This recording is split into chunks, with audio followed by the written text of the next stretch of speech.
Hello and welcome back to Baby Alice's Stories. We now return to The Adventures of Tom Sawyer by Mark Twain. Chapter 18. That was Tom's great secret. The scheme to return home with his brother pirates and attend their own funerals.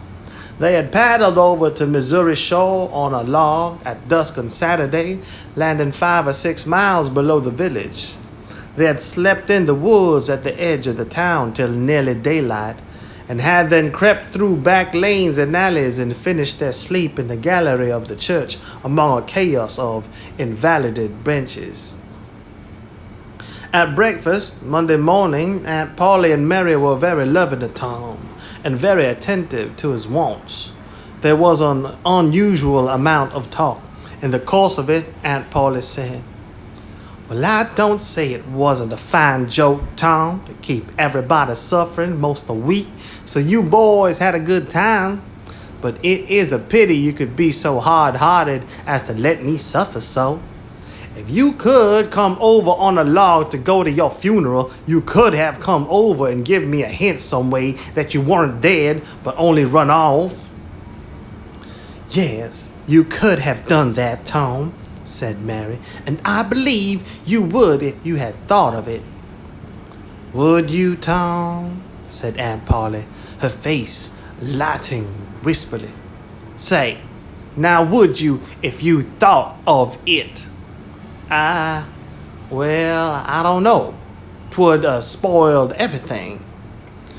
"Tom, I hoped you loved me that much," said Aunt Polly, with a grieved tone that discomforted the boy. "It would have been something if you'd cared enough to think of it, even if you didn't do it." "Now, Auntie, that ain't any harm," pleaded Mary. "It's only Tom's giddy way. He is always in such a rush that he never thinks of anything." "More's the pity. Sid would have thought, and Sid would have come and done it too.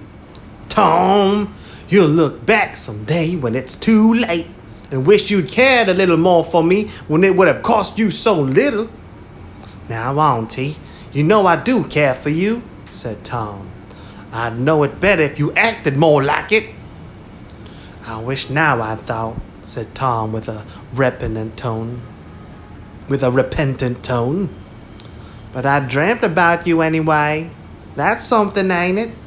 "It ain't much. The cat does that much. But it's better than nothing." "What did you dream?" "Why, Wednesday night I dreamt that you were sitting over there by the bed, and Sid was sitting by the woodbox, and Mary next to him." "Well, so we did. So we always do. I'm glad your dreams could take even that much trouble about us. And I dreamt that Joe Harper's mom was there." "Why, she was here. Did you dream any more?" "Oh, lots. But it's so dim now." "Well, try to recollect it, can't you?" "Somehow it seems to me that the wind blowed the...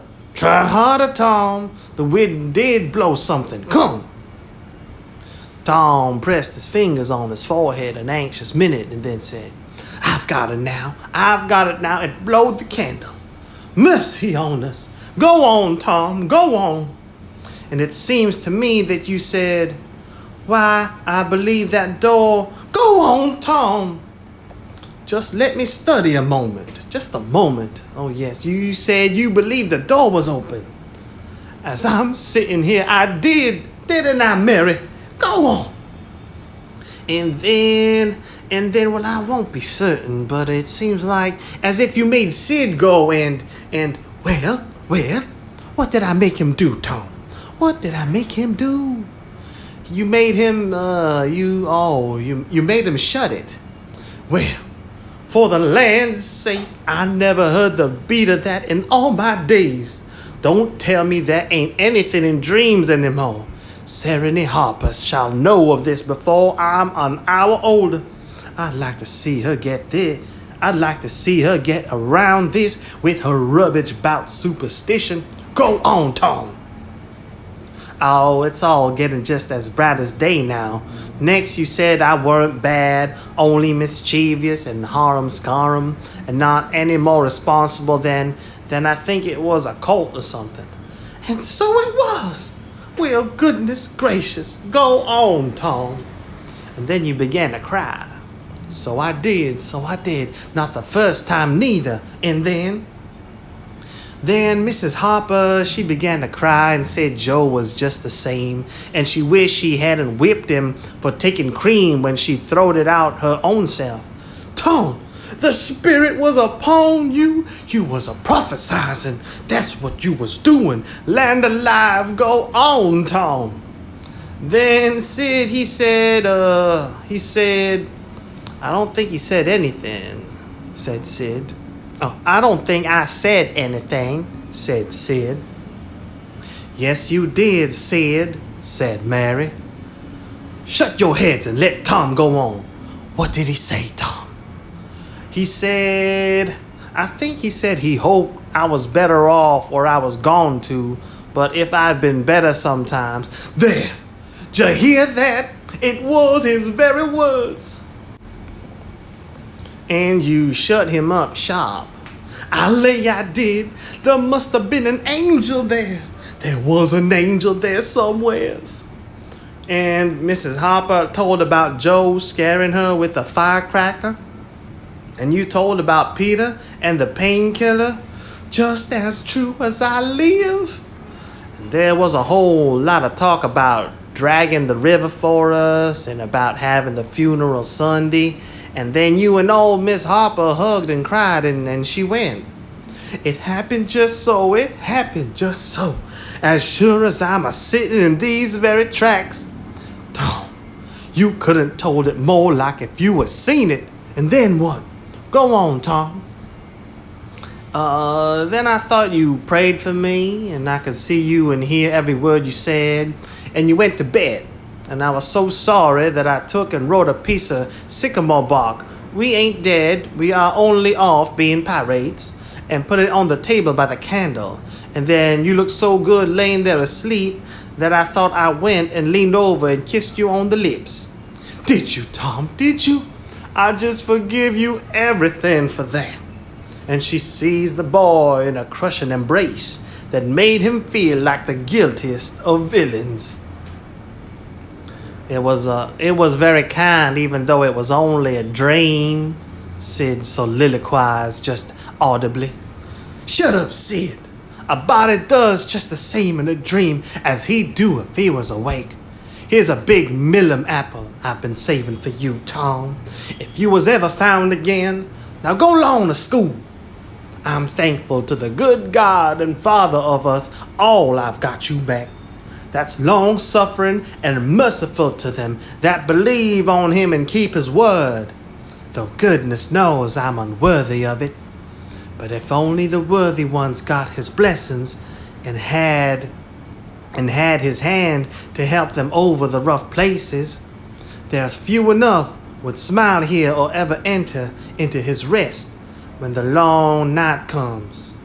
Go long, Sid, Mary, Tom, take yourselves off. You handed me long enough. The children left for school, and the old lady to call on Mrs. Harper and vanquish her realism with Tom's marvelous dream. Sid had better judgment than to utter the thought that was in his mind as he left the house.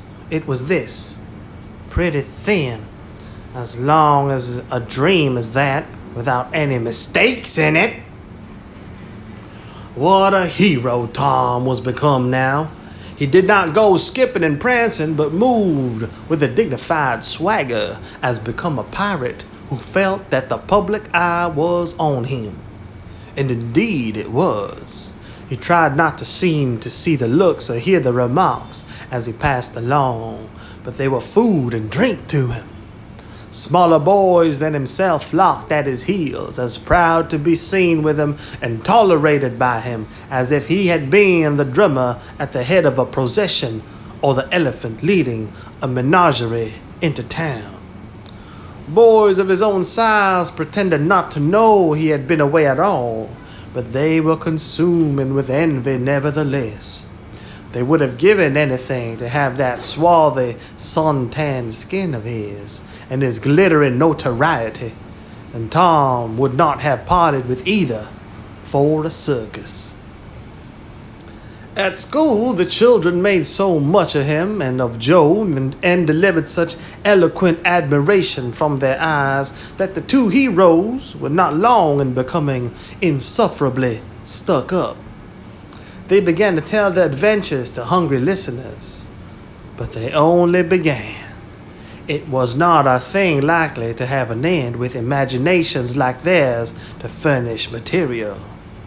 And finally, when they got out their pipes, and went serenely puffing around, the very summit of glory was reached. Tom decided that he could be independent of Becky Thatcher now. Glory was sufficient. He would live for glory. Now that he was distinguished, maybe she would be wanting to make up. Well, let her. She should see that he could be as indifferent as some other people. Presently, she arrived. Tom pretended not to see her. He moved away and joined a group of boys and girls and began to talk. Soon, he observed that she was tripping gaily back and forth with flushed face and dancing eyes, pretending to be busy chasing schoolmates and screaming with laughter when she was made a capture. But he noticed that she always made her captures in his vicinity, and that she seemed to cast a conscious eye in his direction at such times too. It gratified all the vicious vanity that was in him, and so instead of winning him, it only set him up the more and made him the more diligent to avoid betraying that he knew she was about.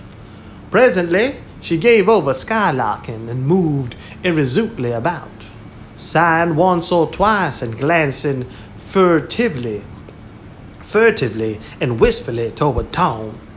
Then she observed that now Tom was talking more particularly to Amy Lawrence than to anyone else. She felt a sharp pang and grew disturbed and uneasy at once.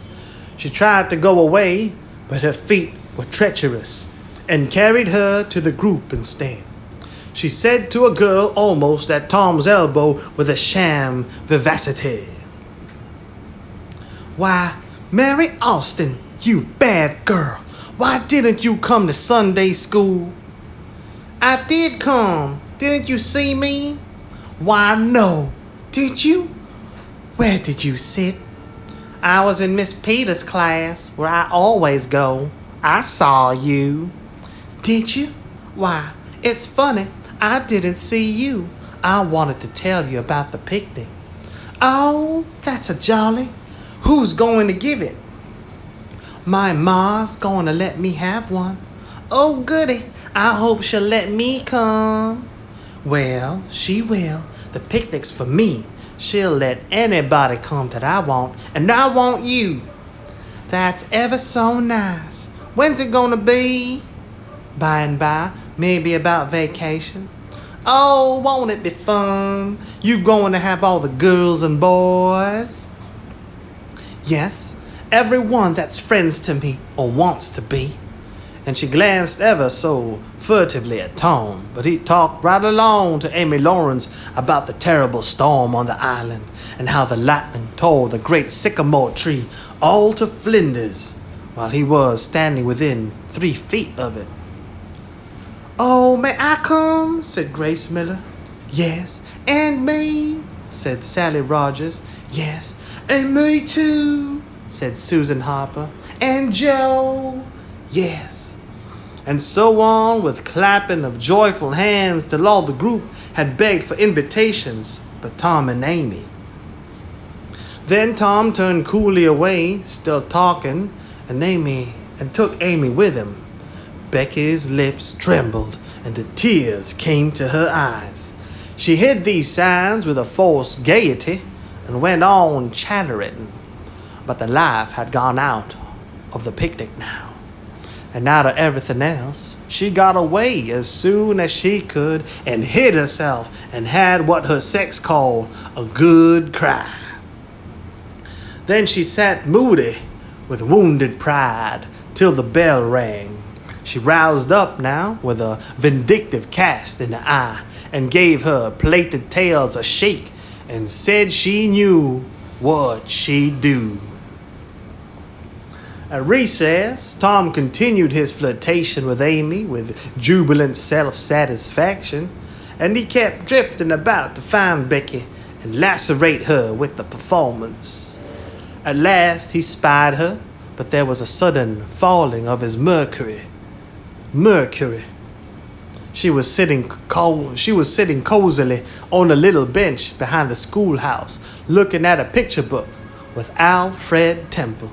And so absorbed were they, and their heads so close together over the book, that they did not seem to be conscious of anything in the world besides.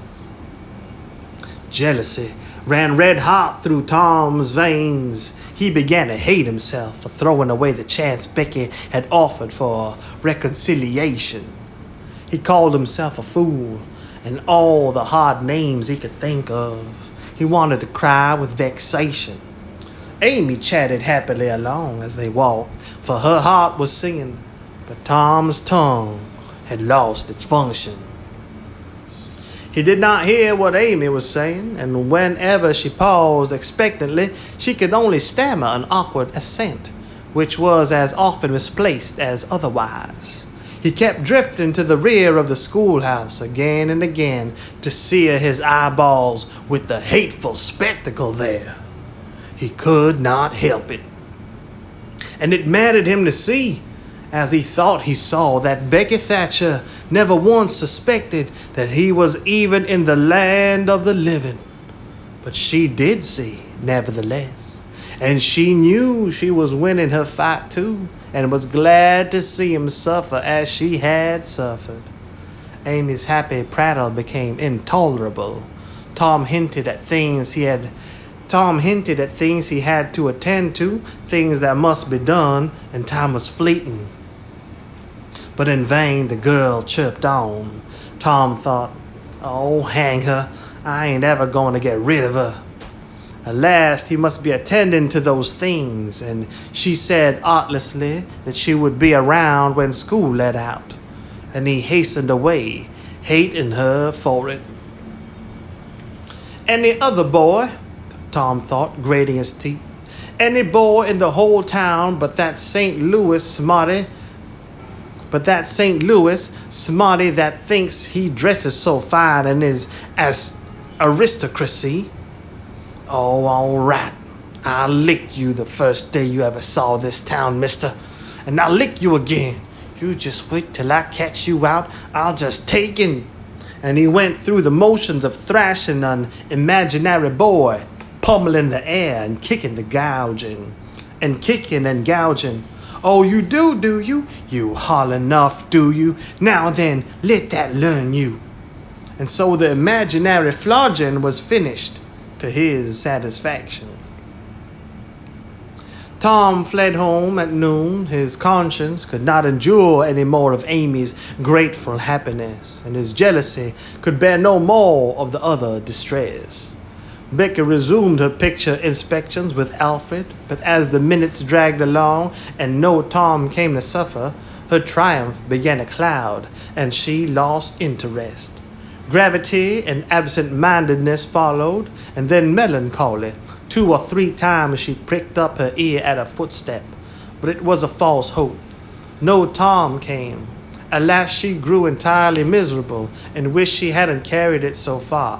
When poor Alfred, seeing that he was losing her, he did not know how, kept exclaiming, oh, here's a jolly one. Look at this. She lost patience at last and said, oh, don't bother me. I don't care for them, and burst into tears and got up and walked away. Alfred dropped alongside and was going to try and comfort her, but she said, go away and leave me alone. Can't you? I hate you. So the boy halted, wondering what he could have done, for she had said she would look at pictures all through the nooning, and she walked on, crying. Then Alfred went musing into the deserted schoolhouse. He was humiliated and angry. He easily guessed his way to the truth. The girl had simply made a convenience of him to vent her spite upon Tom Sawyer. He was far from hating Tom the less when this thought occurred to him. He wished there was some way to get that boy into trouble without much risk to himself. Tom's spelling book fell under his eye. Here was his opportunity. He gratefully opened to the lesson for the afternoon and poured ink upon the page. Becky, glancing in at the window behind him at the moment, saw the act and moved on without discovering herself. She started homeward now, intending to find Tom and tell him. Tom would be thankful and their troubles would be healed. But before she was halfway home, however, she had changed her mind. The thought of Tom's treatment of her when she was talking about her picnic came scorching back and filled her with shame. She resolved to let him get whipped on the damaged spelling book's account and to hate him forever into the bargain.